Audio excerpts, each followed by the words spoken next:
Boa noite. Então, continuando o nosso assunto aqui sobre curvas horizontais, né? Agora a gente vai ver um modelo especial aí de curva, né? A gente viu as curvas horizontais simples, agora a gente vai ver as curvas horizontais com transição, tá?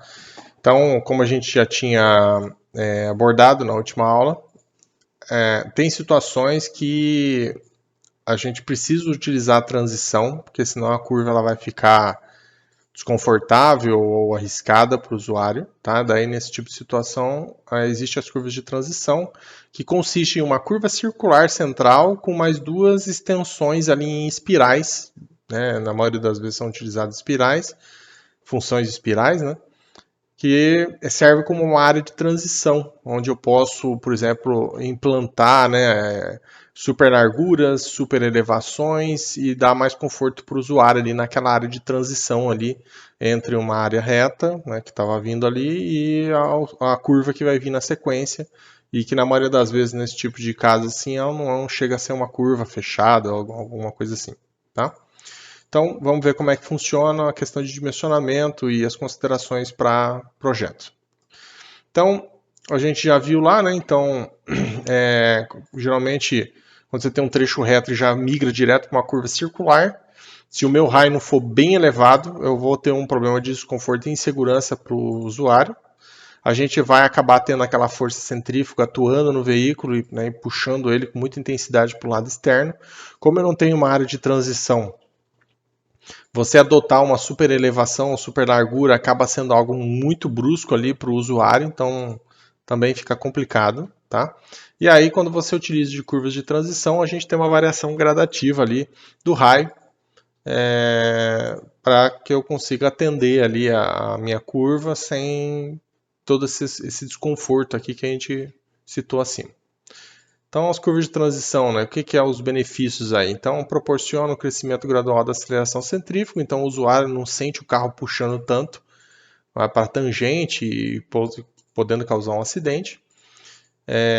A gente, né, como já comentou, é uma área ideal para a gente gerar aquela super elevação, ou seja, uma elevação da pista naquela área onde você poderia ter o escape do veículo para ter mais segurança.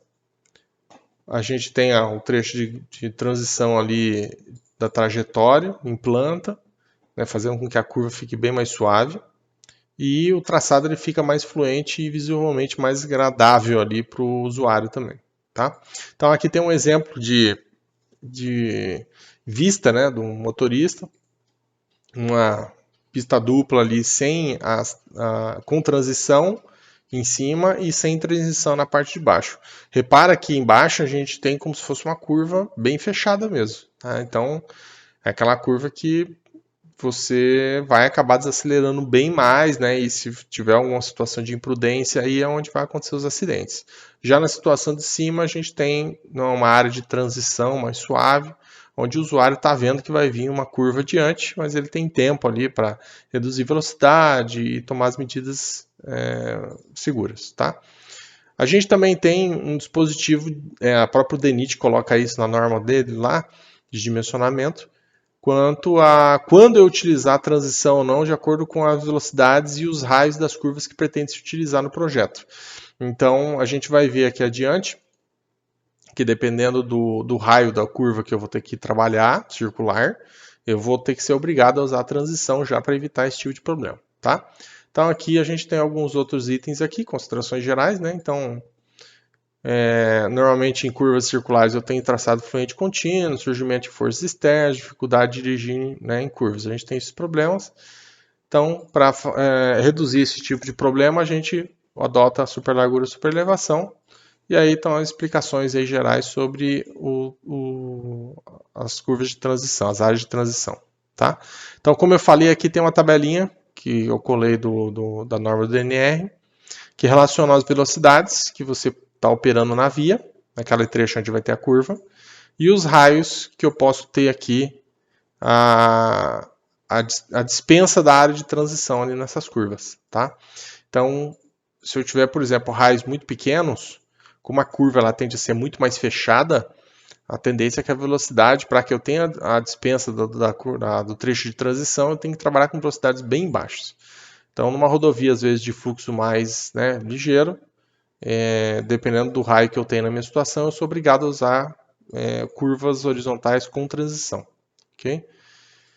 Então, quando eu trabalho com curvas de transição, né, com esse trecho de transição que a gente vai ver adiante, ele pode ter normalmente formato de parábola cúbica, ou um outro formato aqui, que é essa lemniscata de Bernoulli aqui, ou a espiral de Cournot, que é a mais conhecida, que tem esse tipo de formato, onde você tem esse trecho inicial aqui de espiral, que a gente tem uma função matemática que acaba encaixando muito bem na situação nossa, porque você vai estar engatando ela na sequência numa curva circular, então ela tem uma boa concordância. A gente chama isso também de função colotoide, tá? É a mais utilizada e é a que a gente vai estar trabalhando aí adiante. A expressão dela, a equação dela, segue essa relação aqui, que é uma constante dividida por 2 vezes raiz de π, tá? E aí, dependendo dessa constante, você vai tendo essa função elevando ou baixando aqui em relação ao eixo y, tá? Só como curiosidade mesmo. Então, né, aqui está o exemplo disso que eu comentei agora de pouco. Então, ó, o valor K é um parâmetro constante, é o parâmetro da clotoide. Então, dependendo do valor desse K, eu vou ter a saída dela, né, em sentido, em ângulos, né, abertura diferente, e ela pode ter diversos formatos aqui conforme a imagem acima. Uma curva com transição normalmente ela tem esse formato, tá? Então, o trecho circular que a gente estudou aí na aula anterior, que era, né, curva simples, né, circular simples, é esse trecho central só, tá? Então, repara que a minha curva inteira agora ela tem 4 pontos notáveis, não somente 2, né, que era o início e o final. Eu tenho um trecho inicial, né, que é aqui é um trecho de transição, que a gente chama, por isso tem já é simbologia meio padronizada, TS. Aí aqui eu tenho um trecho de mudança do espiral para a curva, né, circular. Então a gente acaba a nomenclatura fica SC, tudo, né, abreviações é nomenclatura inglesa. Então SC e aqui já estou mudando de curva, né, simples, curva circular, né, para a curva em espiral. E aí no final aqui eu tenho do espiral para tangente. Então eu tenho o ponto central aqui da minha curva circular e aqui as regras valem da mesma maneira, né? As 3 tipos de curvas, né, as concordâncias das curvas circulares com as transição, né, com as tangentes ali, a gente tem basicamente 3 tipos, tá? Então, nesse tipo de situação aqui, o centro conservado, ou seja, o centro com relação aos pontos aqui, ele é conservado, não muda de posição. As tangentes também são conservadas, o que está mudando só é o raio, tá? Então, aqui, o que vai acontecer? Eu vou ter esse ponto aqui, né? Esse ponto tendo mantido, e aqui o que dá para perceber é que a gente tem uma redução e essa curva ela vem um pouco mais para dentro, tá? Então a gente tem um recuo aqui nessa parte interna aqui, para onde vai começar a minha curva. Nesse caso aqui já, o que acontece? Eu tenho o centro conservado novamente, só que a tangente são alterada. Então você repara que aqui ó, a minha curva estava chegando antes, e aqui já não, há uma concordância, então nesse trecho aqui, da tangente, você reduz um pouco o ângulo dela de maneira que ela chegue tangenciando já a minha linha aqui, que é a tangente que está indo a minha reta ali da estrada. E essa daqui é a situação mais utilizada. A gente tem o centro sendo alterado, as tangentes mantêm-se constantes e o raio também central mantém-se constante aqui. Então, nesse tipo de situação, o que você tem é toda a minha curva com transição descendo um pouco mais ali, também novamente tendo esse afastamento aqui conforme o primeiro caso, só que daí eu calculo com mais simplicidade aqui os elementos da minha curva e as transições também. Então essa acaba sendo mais utilizada na prática. A gente vai ver isso em cálculo agora, tá? Então os pontos notáveis daqui de uma curva circular com transição, tá? A gente vai ter a curva circular, como a gente já tinha comentado antes, né? Então eu tenho todo o trecho da curva circular aqui indicado, que é o mesmo ângulo, né? O ângulo da circular, que por sinal permanece igual ao ângulo da deflexão lá em cima, não muda, tá? Aí o que vai acontecer? Nesse caso aqui, eu vou ter daí, a partir desse ponto aqui, né? Aqui está a minha área da circular. Aqui eu tenho o ângulo do trecho da transição, aqui desse lado eu também teria o ângulo do trecho da transição também. Aí, além disso, eu tenho daí os pontos notáveis que a gente já tinha descrito, tá? Tenho aquele mesmo E aqui, mas agora eu tenho mais alguns itens, né? Então, onde acaba, por exemplo, a minha curva circular aqui, e é onde começa a circular e acaba ela, eu tenho o recuo Y, que é um recuo que eu vou ver como calculo adiante ali, tá? Então, eu consigo determinar esse valor.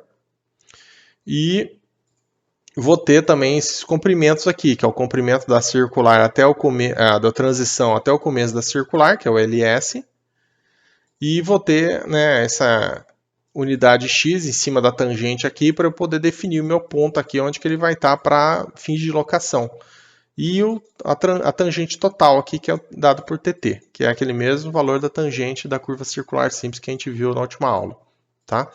Então, são todos elementos que a gente consegue calcular, cada um tem as suas expressões, né, e cálculos ali específicos, mas sem muito segredo, tá? Então, aqui, continuando aqui, as definições de cada um dos itens, né? Então, as ordenadas, abscissas, para definir cada um dos pontos. Vamos ver como é que funciona para determinar tudo isso aqui, ó. O ângulo central, né, raio da curva circular, continua sendo esse raio aqui, né? Então, é isso aí. Aí os pontos notáveis que a gente tinha visto, a tangente espiral, espiral circular, circular espiral e aqui espiral tangente. No trecho da espiral, né, no trecho da espiral a gente tem a primeira equação aqui, que é uma equaçãozinha em função desse ângulo aqui da parte externa, tá? Se eu quiser utilizar essa equação, é dada em função do comprimento de toda a minha curva ali, pelo raio do trecho circular e o comprimento da espiral ali do trecho da área circular. Tá? Então, aqui, ó, o LS está aqui, né? E raio da circular é o RC, que a gente já tinha visto aqui do trecho circular, e assim por diante. As equações mais importantes estão no slide seguinte aqui, né? Principalmente essa daqui. Esse OS aqui é o ângulo, que é esse ângulo interno aqui, ó, tá? Que é o ângulo justamente do trecho da espiral, tá? Ele tem uma relação direta com o comprimento da espiral, assim como a gente viu lá nas curvas circulares simples, e com o raio da circular. Então eu posso utilizar essa equação, atentar que aqui eu vou estar trabalhando em radianos, tá? Então essa equação eu utilizo muito para definir o comprimento do trecho de transição, sabendo o ângulo. Então, bem tranquilo. Aqui eu tenho as outras duas equações que são para definir as coordenadas de cada um dos pontos que eu posso ter aqui, né, da minha espiral aqui. Ó. Então, eu tendo, né, diversos pontos aqui, estacas aqui nesse trecho, eu posso definir as coordenadas x, y de cada um dos pontos aqui para fins de locação, se eu quiser, a partir dessas equações aqui, que são um pouquinho mais chatinhas de ser utilizadas, mas não impossíveis. Aqui a gente tem outras equações também, principalmente para o trecho, né, da espiral, que é uma coisa nova aí que a gente está vendo, que é o valor do K, que é esse é o valor aqui da medida aqui que eu tenho na representação, e o valor do P. O que são esses dois valores aqui? Eu tenho a minha curva, a minha espiral aqui, ó, ela na verdade, quando ela chega aqui, né, aqui eu tenho aquele ponto de transição entre a espiral e a curva circular. A espiral ela começou, ela vai chegar aqui na minha tangente. Só que na prática ela iria ver aqui num ponto, né, aqui é o ponto do círculo aqui. Se o círculo fosse continuando, a minha curva circular ela iria continuando nesse trecho aqui.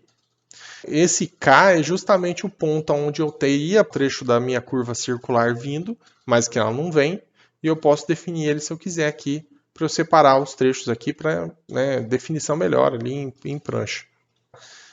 O TT é a tangente total, então repara que a equação agora ela muda um pouco, né? Então é em função do mesmo ângulo da circular, mas eu tenho três itens novos aqui, que no caso é o raio da circular, mais o P, então esse P eu vou ter que definir pela equação de cima aqui.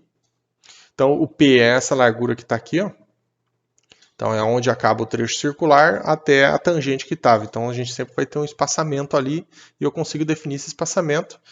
E o K também eu consigo definir, os dois são em função do X e do S que a gente vai ver nos exercícios adiante. Então, são em funções do comprimento do trecho circular e em função do ângulo da circular que eu tenho ali.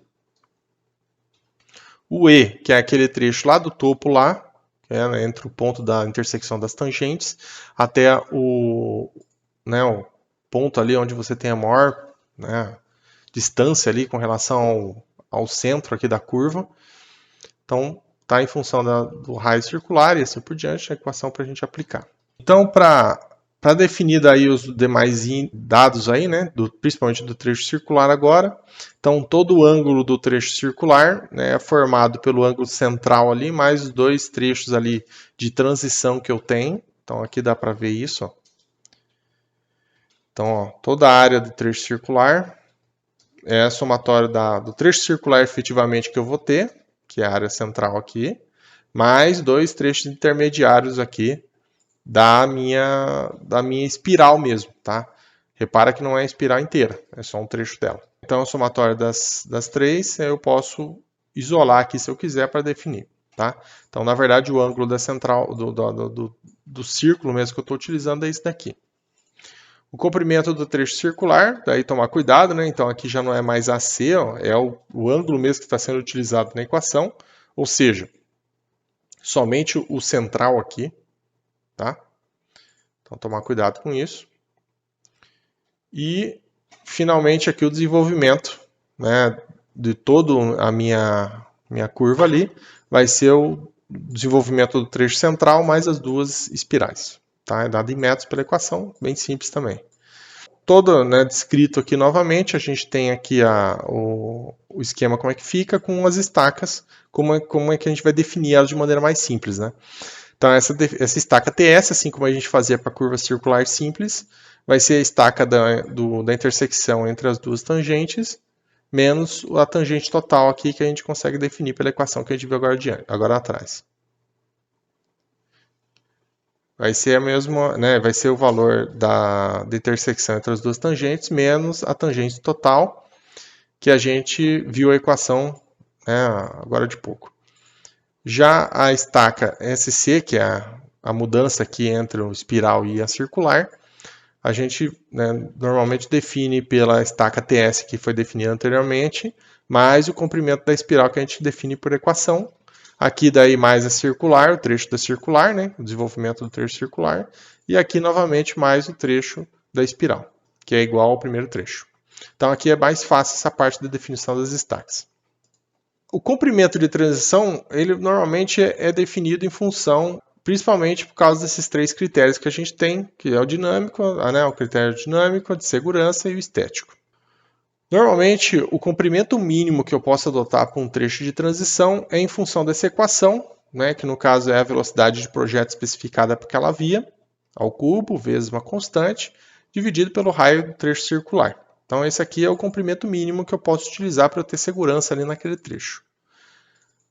Aqui eu tenho um segundo critério, que é com relação ao tempo, né, segurança. Tá? Então, o que a norma especifica para a gente do DNR? Que a gente tem um tempo mínimo de 2 segundos para o giro do volante, consequentemente para o percurso de transição.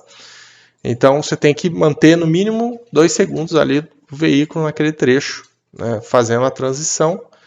Considerando então a velocidade de projeto dividido por 1,8, isso seria o valor mínimo, né, que eu teria. Então eu já tenho dois valores mínimos que eu calculo.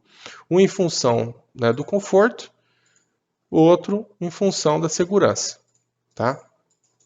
E aí, né, finalmente eu tenho o critério estético, que a gente viu ali agora de pouco, né, que é o terceiro critério, para a velocidade de projeto inferior a 80 e para a velocidade de projeto superior a 80. Então eu tenho duas equações, vou ter a equação ali em função da rodovia que você está projetando.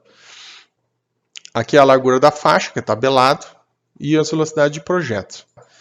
Eu vou definir, através de uma das equações, um valor mínimo aqui também, então vou ter três valores mínimos ali para poder analisar e verificar qual que é o menor de todos, por exemplo, que seria o meu extremo inferior ali para projeto. As larguras de faixa, né, tem tabelado lá pela DNR. E aqui eu posso também definir a superelevação, que eu já estou colocando a equação já de antemão, mas a gente vai ver isso adiante. Não preciso se preocupar agora com isso. Mas a equação de superelevação, eu tenho uma superelevação máxima em cima, né, dos raios que eu estou trabalhando ali, mínimos, e o raio que está sendo adotado. Aí eu vou ter a superelevação ótima a ser utilizada. Então aqui está a tabela com as larguras das vias, né, em função da classe de projeto que eu estou trabalhando e a região, né, que está sendo feito o projeto. Isso aqui eu já tinha colocado na apresentação lá anterior sobre projeto de rodovias. O comprimento máximo da área de transição, eu também tenho as equações aqui, tá? Então a equação é em função da área do trecho circular vezes o raio da circular. E no caso aqui, né, se eu estiver trabalhando em radianos e se eu estiver trabalhando em graus, eu já tenho que fazer conversão aqui. E já é a mesma equação, na verdade, só com essa conversãozinha. Então eu tenho o valor mínimo e o valor máximo. Eu tenho que adotar daí um valor. Normalmente o pessoal adota aí um valor intermediário, né, um valor que dê um valor número inteiro de estacas, por exemplo, tá? Posso chutar um valor entre os dois ali, sem problema. Então, e também a terceira dica, você pode adotar o comprimento da espiral, mais ou menos parecido com o comprimento do trecho circular, tá? Se ele tiver, claro, entre os dois limites. Então, são algumas dicas aí para adotar o valor. Então, esse valor não é um valor fixo, né? Eu vou adotar no meu projeto em função desse mínimo e do máximo. Aqui eu tenho um exercício proposto, né, para vocês darem uma treinada, tá? Eu vou postar um exercício resolvido também na pasta para vocês já terem já para consultarem. Então, é um exercício bem simples esse primeiro aqui, só para vocês darem uma primeira tentativa, ver como é que vai ser e gerarem as dúvidas. Aí eu devo provavelmente postar uma aula com uma resolução de exercício na sequência, um outro exercício, mas esse exercício já fica para vocês entregarem também. Vamos colocar a data para o dia 21 da semana que vem, quinta-feira, que seria a data da nossa aula. E aí, na data da nossa aula, eu já devo postar também um exercício resolvido sobre curvas com transição, para também esclarecer algumas possíveis dúvidas aí, ok? Esse primeiro exercício aqui, entreguem junto com o circular lá, os dois já vão estar valendo uma notinha aí, né, para o segundo bimestre. Pode entregar no mesmo link lá que foi entregue a atividade anterior, que eu vou estar postando novamente no Sagres lá, para quem às vezes não anotou. Então é isso aí, pessoal. O conteúdo basicamente é esse de curvas de transição. A gente se vê aí na próxima aula.